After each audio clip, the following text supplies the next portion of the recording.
Hello guys, I'm so sorry that I couldn't talk to you like from weeks now. So actually I had a plan to talk to you very often, but I'm sorry I couldn't make it. So let me to tell you the background story why I couldn't make it. I have a new project where I'm looking for like 50 plus engineers, 50 plus full stack engineers. So ever since January 1st, I'm spending my time to interviewing people, talking to people. I think I have talked more than 100 people now, but I could only select like less than 10 people, around 10 people actually. So the reason is I cannot find full stack engineers who are up to date with the technology. I don't know what happened. So full stack that doesn't mean you should know everything. That's a misconception, like kind of a misunderstanding. Even in the industry, they don't apply for the post because it's a full stack. I don't know full stack. Full stack doesn't mean you must know everything. Full stack mean you should know your master subject. If you're a Java guy, you need to know Java very well. But rest of the things you should know. It's manageable. It should be manageable, like Angular, React, and the microservices. Microservices you should know if you're a Java guy. But Angular, React, Redis, GraphQL, Docker, Kubernetes, you should know those things in a fair amount. That's what full stack means. So keep in mind, if you cannot stay up to date, you cannot survive in this industry, right? Whatever the new version comes, you must update. You must learn that. You must learn what are the new features, what is this, and how those use, and at least advantages. So most people blame to the company. In my company, I didn't have opportunity to use Java 10. In my company, I don't have a project with the Java 14. Even I don't, right? Even I didn't work, like I didn't have an opportunity to work on a Java 14 project. But that's not an excuse, right? So you should know Java 14. You should learn yourself, right? So company always not give an opportunity you to learn. Okay, so what I'm going to do today, I'm going to teach you secrets of how you can pass in interview, right? So what are the things you should do to pass an interview? Because sometimes you might be the right candidate, but maybe you didn't face the interview well. That might be the reason you got rejected, right? So not specifically to IT, but I'm going to tell you a few points, few secrets, how you can prepare for interview and how you can get through an interview. Okay, so stay tuned. Today, how to pass in interview.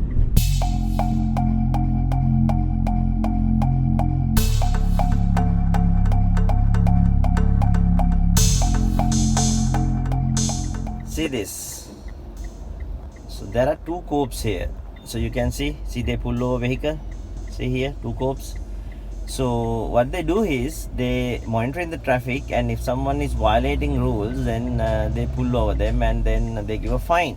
Paying a traffic fine in Sri Lanka is a huge pain because you need to go to a post office and pay your penalty and get the receipt, and you need to go back to the same police station to collect your driver's license. Because if you violate the traffic, they will give you a like notice, and they keep your driver's license. So this notice is valid only for 14 days. So it's a huge pain. You need to take a 1 day leave, probably if you are like from far away from the where you get caught. So whenever cops are here, so people drive very nicely.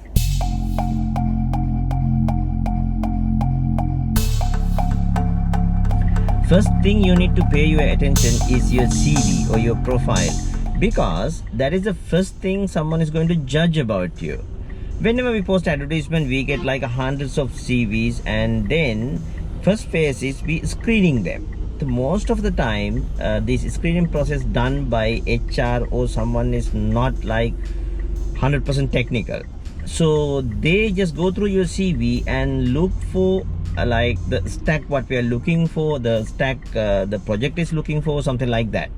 So if you are not clearly mentioned that in your profile, then probably you may be the best, but your profile may get rejected through the screening process even without coming to interview. So make sure you create well professional CV where everything looks clear, right? So if you have to dig into your CV to read it, the CV is not a good CV. It should be very clear at the first sight what is your talent and what is your qualification and what are your skills, everything. So if you pass through the screening process, then they will call you for an interview, right? When you get a call, if you're not ready for the interview, just tell them you need a day or two for prepare for the interview, right? Don't ask weeks, they won't give you, but it's okay you ask for a day or two. That's fair, because if you're not ready for interview, you come here for the interview and you just don't perform, it's a waste of time, because we keep a tag that you came this day on interview and you failed on the interview. So you cannot usually apply within a 3 or 6 months, depending on the company. So it's better you don't come for the interview, you don't accept the invitation if you're not ready, and ask for like a day or two to prepare. That's a fair request. So these days interviews happen in either Zoom or either Teams or whatever the online platform, right? So you need to make sure you have a strong internet connection and good sound quality before you face the interview. Most of the time they will ask you to turn on the video, so you need to have a good internet connection to have this video conference, because if the video quality, if the line quality is not good, if your conversation is not clear, probably interviewers, probably panel will decide to stop the interview. So you may not able to market yourself enough to get through the process. So now you are in the interview. So in the interview, usually first question would be like, give introduction about you, tell us about you, or introduce yourself, or something like that. So whatever it may, they may expecting you to introduce yourself. So that is the golden time in interview, because that is a time you can market yourself. That is a time you can show and you can prove that how you important to this company. So some people say, okay, my name is John Doe, I live here, I'm this years old, and I have this much of experience. That's it. No, you need to use this opportunity to tell about you, as well as the experience, skills, and challenges, everything about you, right? So don't take it too long, but it's okay to make it for like a 2 to 3 minutes. Most importantly, your skills, your experience, probably if you have a time, the projects you have done and challenges, and how you overcome those challenges, right? So those things, set it to like 2 minutes or maximum 3 minutes, right? Unless they stop you, you can continue up to like a 3 minutes. So use this time. This is your golden time in interview.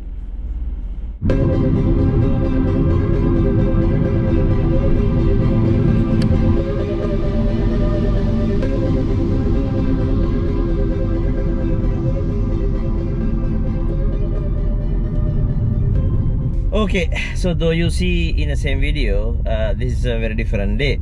So you can see how I'm dressed is different. So now the most important part is when you are in the interview, because that is the most important part. That would be the like 75% of your time you spend in the interview. They ask questions and you give answers. So when you give the answers, you need to keep this in very important. You need this job. Most of the time, 99% time, you need this job. It is not that company wants to hire you. So when you're in the interview, you need to make sure you pitch yourself, you market yourself properly. So don't wait until panel asks question to get everything from you, right? So they don't wait until they pull everything from you. So when they give an opportunity, you need to give answer where they can understand what you're capable of, your skills, your experience, and everything. It is totally your responsibility, right? So if you know answer for a particular question, you can give that answer. Okay, this is my answer, all right? Oh, this is how I think. If you don't know the answer for that particular question, you can say, I don't know, I'm not sure about it, right? That's completely fine, because it's okay you don't know something, right? So that's completely fine. But if you're trying to tell stories one after the one and you go round and round and round on the question, that make ugly, and it create like a bad impression on panel, right? So usually when I start an interview, I tell the candidate, I'm not here to hire script writers. or teledrama directors. I'm here to hire engineers, so you need to give the straightforward answer. If you know that, you know that. If you don't know that, you don't know that. That's fine, right? So we don't expect you have to you must know everything, right? So that is not our expectation. So for example, let's say panel asking what you would consider when you design a microservice stack, right? So now you need to tell what you know about microservices. I mean, you need to show you know the fundamental, you know the theories, and you know the practical, right? So you can tell microservice mean to be independently scalable and independently deployable. So that would be the key features I'm looking in the microservices, because that is why we go for microservices. So I like to go with DDD, domain driven design, to achieve that, right? So that means I would study the system, and I will draw the line between the domains, right? So if you get the functionality, where this functionality belongs to, and I would design that way, and then I would see the demand of each functionality, right? So what needs more demand, like that. You need to show you know the theory of microservices, you know what is the idea of microservices, and you know how to implement that, right? So if you can properly do this, and when they ask questions that something you don't know or something you are not much familiar, if you can honest with them that you are not familiar, or if you can show that you know certain extent of that, right? If you can honest with them, probably they might hire you. I have done so many hires like that. When the candidate is honest, right? When the candidate says this is the only thing I know, and up to this much only I know, I usually give them an opportunity. The reason is, I strongly believe if you know that you don't know, right? If you accept that you don't know, it creates tremendous possibility to learn that, right? So you say you don't know that because you want to know that, right? So that's completely fine, and that's great. So that's it. These are the fundamental things you need to focus when you come into interview, right? How to face the interview. So if you do this, if you follow these instructions, I promise you, you will have a good time with your next interview, right? So most probably you will get select, right? Okay then, I'll see you in the next video soon as possible, right? Yeah, a little bit busy, but I'll try to see you in very soon. So till that, stay safe, take care.